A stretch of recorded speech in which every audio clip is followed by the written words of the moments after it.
Assalamualaikum warahmatullahi wabarakatuh. Perkenalkan, saya Rifa Hanifatunisa, salah satu pengajar praktikum pada mata kuliah saluran transmisi di Politeknik Negeri Bandung. Video ini akan membahas mengenai materi pengantar praktikum yang berjudul konstanta primer dan konstanta sekunder pada saluran koaksial, di mana video tahapan praktikumnya dapat dilihat pada video selanjutnya.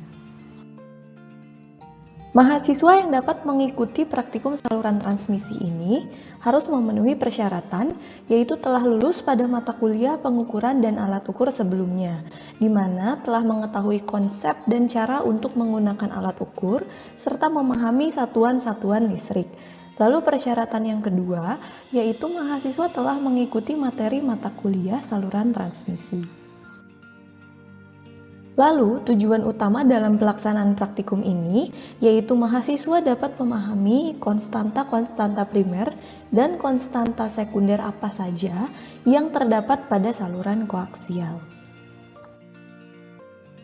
Dimulai dengan pengertian mengenai transmisi yang merupakan proses pengangkutan informasi dari suatu titik ke titik lain dalam suatu jaringan. Antar titik yang dimaksud, khususnya dalam bidang telekomunikasi, itu dapat berupa transmitter dan receiver, atau dapat kita sebut dengan pengirim juga penerima, di mana jarak antar titik ini bisa juga sangat jauh. Nah, sekarang kita masuk ke pengertian saluran transmisi itu sendiri. Terdapat kata depan tambahan yaitu saluran, di mana pengertian saluran transmisi merupakan alat atau media yang digunakan untuk mengirim suatu informasi dari pengirim ke penerima. Alat atau media yang dimaksud dalam praktikum ini adalah merupakan saluran koaksial. Terdapat elemen-elemen sistem transmisi, antara lain adalah transmitter atau yang biasa kita sebut juga dengan pengirim, di mana fungsinya adalah untuk mengolah informasi menjadi sinyal yang sesuai dengan karakteristik saluran transmisi yang digunakan. Nah, pengolahan tersebut meliputi proses seperti encoding maupun ada proses modulasi. Hasil pengolahan pada bagian transmitter ini diteruskan ke transmission channel atau yang biasa kita sebut dengan saluran transmisi. Nah, saluran transmisi ini dapat berupa kabel, misalnya kabel koaksial dan kabel fiber optik, maupun dapat berupa juga gelombang radio. Lalu terakhir adalah receiver atau yang sering kita sebut juga sebagai penerima, di mana fungsinya adalah untuk mengolah sinyal yang masuk dari saluran transmisi. Proses pada penerima ini dapat meliputi filtering, yaitu untuk menghilangkan out of band noise, lalu penguatan, demodulasi, dan bisa juga proses decoding untuk membalikan proses yang terjadi di transmitter dan sebagainya. Terdapat parameter saluran transmisi yaitu konstanta primer, di mana terdiri dari resistansi, yaitu R, induktansi yang dilambangkan L, kapasitansi yang dilambangkan C, dan konduktansi yang dilambangkan dengan G. Nah, nilai R, L, C, dan G ini ditentukan langsung dari ukuran geometri dari saluran transmisi itu sendiri dan juga dari material penyusunnya. Sehingga keempat besaran ini dinamakan dengan konstanta primer pada saluran transmisi. Lalu parameter selanjutnya yaitu terdapat konstanta sekunder, di mana terdapat konstanta propagasi yaitu dilambangkan oleh gamma, dan impedansi karakteristik yaitu dilambangkan dengan Z0, baru bisa dihitung setelah besaran primer diketahui. Maka dari itu dinamakan dengan konstanta sekunder. Serta terdapat konstanta redaman yaitu alfa dan konstanta fasa yaitu beta yang didapatkan dari hasil perhitungan impedansi karakteristik sebelumnya. Saluran transmisi memiliki hambatan listrik atau resistansi di sepanjang media transmisi tersebut.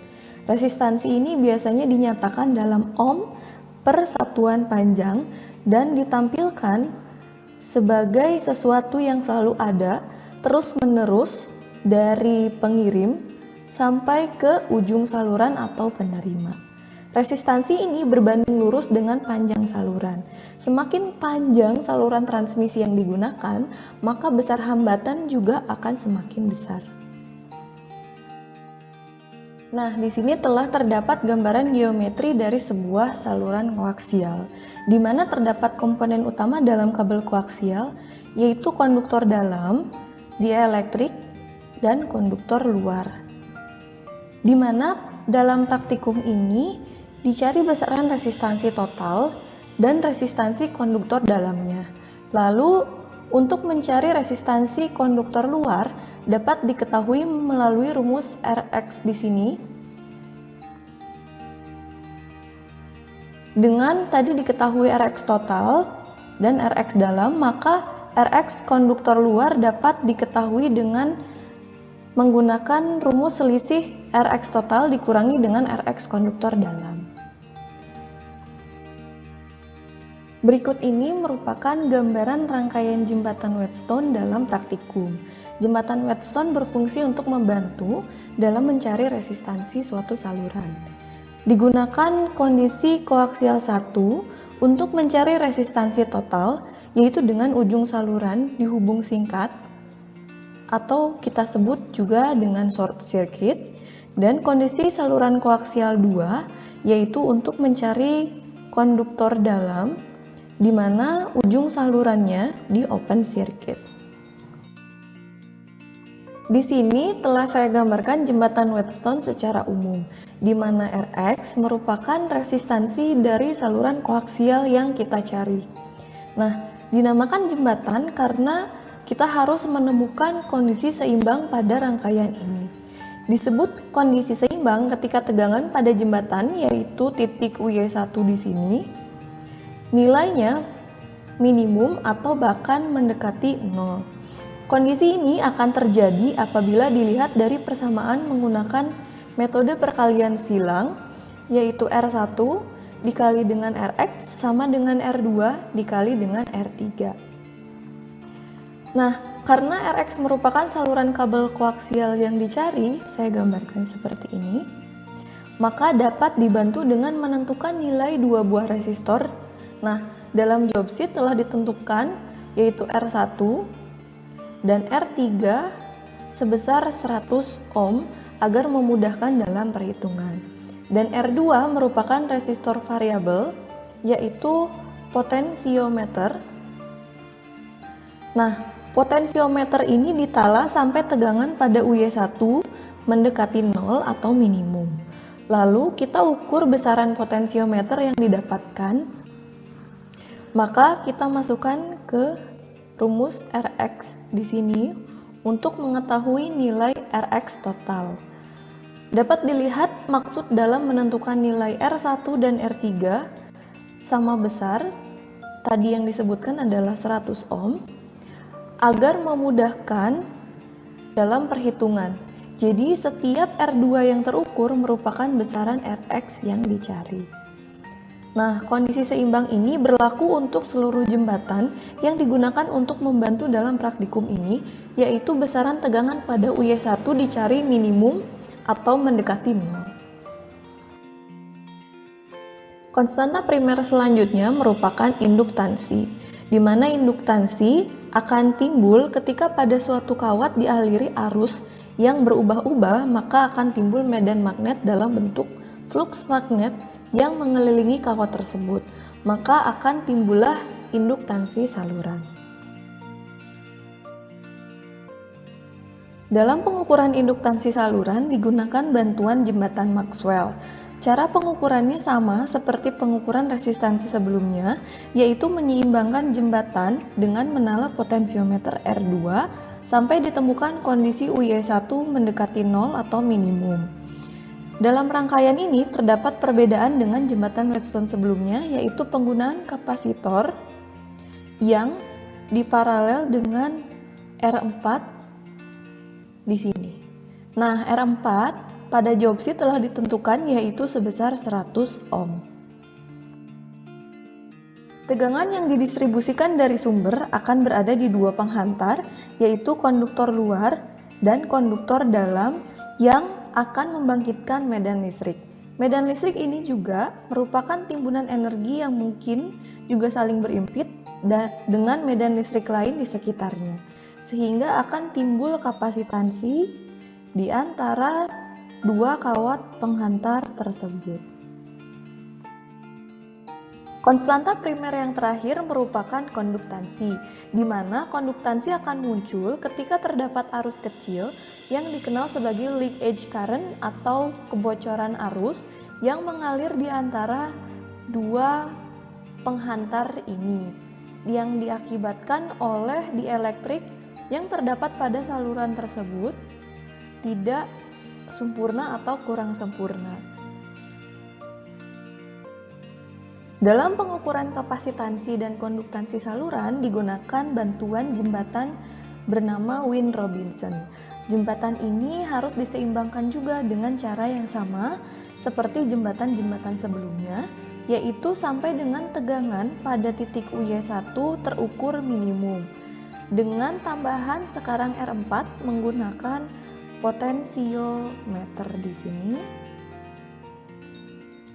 Nah, lalu cara menyeimbangkan jembatannya dengan menalar potensiometer pada R2 dan R4 secara bergantian sampai kita mengetahui UY1 terdapat tegangan minimum atau mendekati 0. Parameter saluran transmisi selanjutnya yaitu konstanta sekunder dalam saluran transmisi yang didapatkan setelah mengetahui atau menentukan konstanta primernya. Dapat dilihat dari rumus untuk mencari salah satu konstanta sekunder yaitu konstanta propagasi yang dilambangkan oleh gamma. Dilihat dari rumus ini di mana terdapat seluruh elemen konstanta primer yaitu R, L, G, dan C dalam mencarinya, di mana setelah dimasukkan ke dalam rumus ini didapatkan alfa yaitu konstanta redaman dan beta yaitu konstanta fasa. Konstanta propagasi merupakan konstanta sekunder dalam saluran yang menyebabkan terjadinya penurunan daya atau redaman dan pergeseran fasa pada suatu sinyal yang merambat melalui saluran tersebut. Konstanta sekunder selanjutnya adalah impedansi karakteristik, di mana perbandingan tegangan dan arus pada input saluran transmisi dengan panjang tahingga itu disebut impedansi karakteristik.